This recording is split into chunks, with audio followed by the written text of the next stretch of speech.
सुनी हुई बातों को दूसरों से कहना और रहस्य प्रकट करना, इस प्रकार तुम सच्ची लज्जा का अनुभव करोगे और सब में लोकप्रिय होगे। निम्नलिखित बातों को लज्जाजनक मत मानो और लोक लज्जा के कारण पाप मत करो।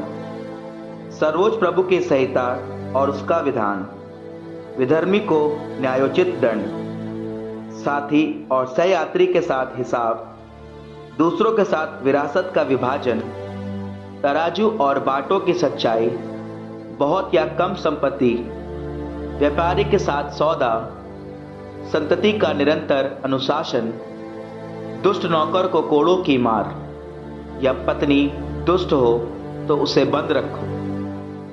जहां बहुत हाथ हो वहां सामान पर ताला लगाओ। अमानत का माल गिनो और तौलो।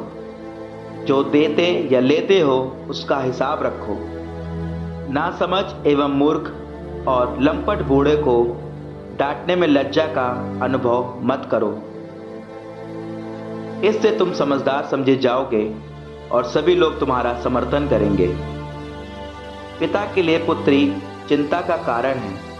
उसकी चिंता उसे सोने नहीं देती।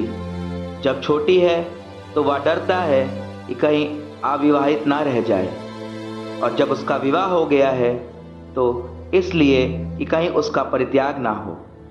जब कुंवारी है तो शील भंग और पिता के घर में रहते गर्भवती होने की आशंका है। जब विवाहिता है तो अपने पति के प्रति विश्वासघात की और उसके घर में बांझपन की आशंका है। चंचल पुत्री पर सख्त निगरानी रखो, कहीं ऐसा ना हो कि तुम्हारे शत्रु तुम्हारी निंदा करें, नगर में तुम्हारी बदनामी हो, लोग तुमको अभिशाप दें और तुमको भरी सभा में कलंक लगे। वह किसी पुरुष के सामने अपना सौंदर्य प्रकट ना करे और स्त्रियों के बीच नहीं बैठे, क्योंकि कपड़ों से कीड़े निकलते हैं और एक स्त्री की दुष्चरित्रता दूसरी को प्रभावित करती है। स्नेही स्त्री की अपेक्षा उसके लिए कठोर पुरुष अच्छा है। पुत्री को हर प्रकार के कलंक से सावधान रहना चाहिए। अब मैं प्रभु के कार्यों का स्मरण करूंगा। मैंने जो देखा है उसका बखान करूंगा। प्रभु ने अपने शब्द द्वारा अपने कार्य संपन्न किए और अपनी इच्छा के अनुसार निर्णय किया। सूर्य सब कुछ आलोकित करता है। समस्त सृष्टि प्रभु की महिमा से परिपूर्ण है। स्वर्गदूतों को भी यह सामर्थ्य नहीं मिला है कि वे उन सब महान कार्यों का बखान करें जिन्हें सर्वशक्तिमान प्रभु ने सुस्थिर कर दिया है, जिससे विश्वमंडल उसकी महिमा पर आधारित हो।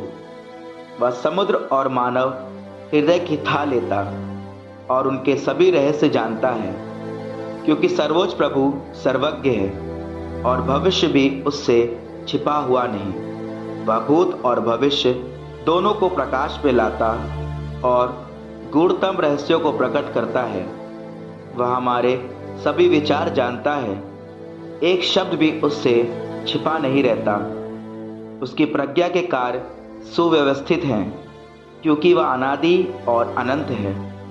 उसमें ना तो कोई वृद्धि है और ना कोई ह्रास, और उसे किसी परामर्शदाता की आवश्यकता नहीं। उसकी सृष्टि कितनी रमणीय है, हम उसकी झलक मात्र देख पाते हैं। उसके समस्त कार्य अनुप्राणित और चिरस्थायी हैं। उसने जो कुछ बनाया है वह उसका उद्देश्य पूरा करता है। सब चीज़ें दो दो प्रकार की होती हैं, एक दूसरी से ठीक विपरीत। उसने कुछ भी व्यर्थ नहीं बनाया। वे एक दूसरे की कमी पूरी करती हैं। प्रभु की महिमा देखने पर कौन तृप्त होगा।